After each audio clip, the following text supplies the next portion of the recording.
آج تاریخ کی کتاب کا ریویو کرنے جا رہا ہوں۔ تاریخ کی گواہی نام ہے، ڈاکٹر مبارک علی مصنف ہیں۔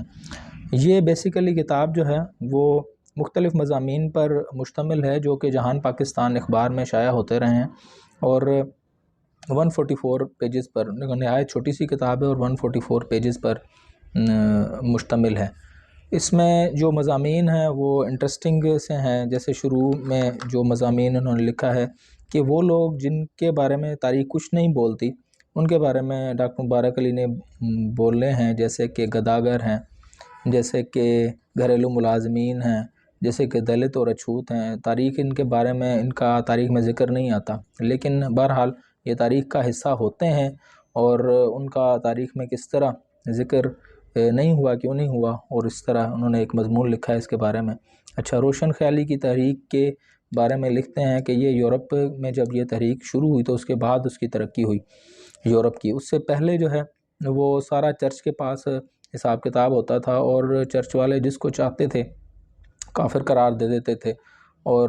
جو ان کا دل کرتا تھا وہ کرتے تھے۔ کوئی تنقید نہیں کر سکتا تھا چرچ پر، اور بہت سارے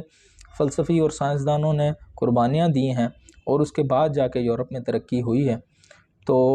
بہت ساروں کی کتابیں جو ہے وہ جلائی گئیں، اور بہت ساری کتابوں پر بین لگا۔ جو آپ اپنے ملکوں میں یا ترقی پذیر ملکوں میں دیکھتے ہیں کہ تنقید نہیں کی جاتی، یہ سارا کچھ یورپ میں بھگت کے اس کے بعد ان کے پاس ترقی آئی ہے۔ سرمایہ داری نظام کے بارے میں وہ لکھتے ہیں کہ کیسے سرمایہ داری نظام اور شروع ہوا، تاجر جو ہے وہ کس طرح تجارت کرتے تھے، ذرائع نقل و حمل نہیں ہوتے تھے، اس کے باوجود بھی وہ اپنے منافع اور اس میں کرتے تھے تجارت، بڑی بڑی دور جو ہے وہ چیزیں لے کے جاتے تھے، اور سونے کو جو ہے وہ شروع سے ہی اہمیت حاصل رہی ہے۔ تو سونے کے بارے میں کولمبس کا جملہ انہوں نے کوٹ کیا ہے کہ کولمبس لکھتے ہیں کہ سونا ایک ایسی چیز ہے کہ جس کی مدد سے جنت کو بھی خریدا جا سکتا ہے۔ پھر انڈسٹریل جو ایرا ہے، انڈسٹریل میں جیسے شروع ہوا تو مزدوروں کے ساتھ کیا کیا ناجائزیں ہوئیں، 18 19 گھنٹے ان سے کام لیا جاتا تھا، ان کے بچے، وہ خود، ان کی عورتیں سارے کام کرتے تھے، کوئی سہولیات نہیں ہوتی تھیں، اور وہ اس طرح جو ہے وہ جو ان کے گھر ہوتے تھے ان پر نکاسی آب کا نظام نہیں ہوتا تھا، اور بیمار ہوتے تھے، مر جاتے تھے، ان کی زندگیاں کم ہو جاتی تھیں۔ اس کے بارے میں ایڈم سمتھ کی ایک کتاب بھی انہوں نے کوٹ کی ہے کہ ویلتھ آف نیشن، اس کے بارے میں انہوں نے بتایا ہے کہ تقسیم جو ہے اس نے کی کہ تقسیم کار اگر کریں تو جو چیزیں ہیں، جیسے کہ موچی پہلے پورا جوتا موچی بناتا تھا، یا جو کارپینٹر تھا وہ پوری ٹیبل اور کرسی خود بناتا تھا۔ پھر اس نے یہ بات کی ویلتھ آف نیشن میں ایڈم سمتھ نے کہ اس طرح کیا جائے کہ جوتا جو ہے وہ مختلف، کوئی ایک بندہ جو ہے اس کا سول بنائے، کوئی ایک بندہ اوپر والا جو ہے وہ سیے اس کو، اور اس طرح اگر کام کیا جائے تو چیزیں جو ہیں وہ تھوڑے ٹائم میں زیادہ بنے گی، تو اس سے زیادہ لوگوں کو آمد بھی ہوگی، اور جو چیزیں بھی زیادہ بنے گی۔ تو یہ اس نے اپنی کتاب میں بیان کیا ہے۔ اس کے بعد صنعتی انقلاب کے بارے میں لکھتے ہیں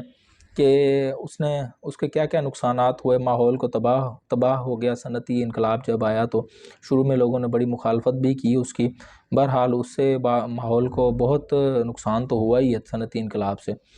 کیونکہ پہلے جو حساب کتاب ہوتا تھا بہت ہی زبردست، نیچر جو تھی وہ پریزرو تھی، لوگ جو ہے وہ اس کو انجوائے کرتے تھے، لیکن صنعتوں کے بعد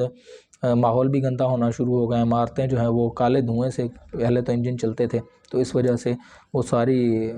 عمارتیں بھی گندی ہوئیں، ماحول میں بھی کاربن جو ہے وہ بہت زیادہ گئی، تو اس کی وجہ سے گلوبل وارمنگ کا ایشو بہرحال ہوا۔ تو لیکن لوگوں نے، دانشور اور شاعر جو تھے اور مفکر جو تھے اس کے خلاف تھے، سوشلسٹ جو ہے انہوں نے پھر اس کو ڈیفینڈ کیا، کیونکہ وہ یہ کہتے تھے کہ اس سے اب پیچھے تو نہیں ہٹ سکتے ہم، لیکن اس کا جو ہے وہ حل نکالنے کی کوشش کرتے ہیں۔ تو رابرٹ ووون جو ہے ایک بندہ تھا جس نے پہلے کوشش کی تھی کہ جو فیکٹری کے ملازمین ہیں ان کے بارے میں کچھ اچھا کیا جائے، تو اس نے ایک فیکٹری بھی کھولی تھی، اور اس میں اس نے بچوں کو، جو ملازمین کے بچے ہیں، فیکٹری کے مزدور جو ہیں، ان کو اسکول اور علاج کی سہولتیں ان کے لیے، اور اچھے خوراک اور کام کا جو ہے وہ پابندی کہ کام جو ہے وہ آپ نے 10 گھنٹے یا 12 گھنٹے کرنا ہے، تو اس طرح اس نے شروع کیا تھا. لیکن بہرحال وہ اس کو کسی نے فالو نہیں کیا، کیونکہ شروع میں، اب تو پھر قانون بن گئے اور سارا مزدور جو ہیں وہ اس حساب سے، لیکن جب قانون نہیں بنا تھا، کیونکہ جو زیادہ تر سرمایہ دار تھے وہ ان کے حق میں یہ بات نہیں جاتی تھی، اس لیے انہوں نے اس کو فالو نہیں کیا. بہرحال اس طرح چھوٹے چھوٹے مضامین ہیں، سوشل، سائنٹیفک سوشل، اور کارل مارکس، پروگریس، کافی سارے مضامین ہیں. اور اچھی بات یہ ہے کہ تھوڑے سے 2 3 4 5 صفحوں میں ڈاکٹر مبارک علی کی یہ خصوصیت ہے شروع سے ہی کہ چھوٹا مضمون ہوتا ہے لیکن اس میں کافی ساری باتیں سمجھا جاتے ہیں، اور وقت جو ہے وہ بھی بچ جاتا ہے، اور انٹرسٹ بھی پیدا ہو جاتا ہے. اور جب آپ پڑھتے جاتے ہیں تو آپ کو ایسے لگتا ہے کہ اور پڑھتا جاؤں، یہ کتاب ختم کر کے ہی دم لو. ویڈیو دیکھنے کا شکریہ.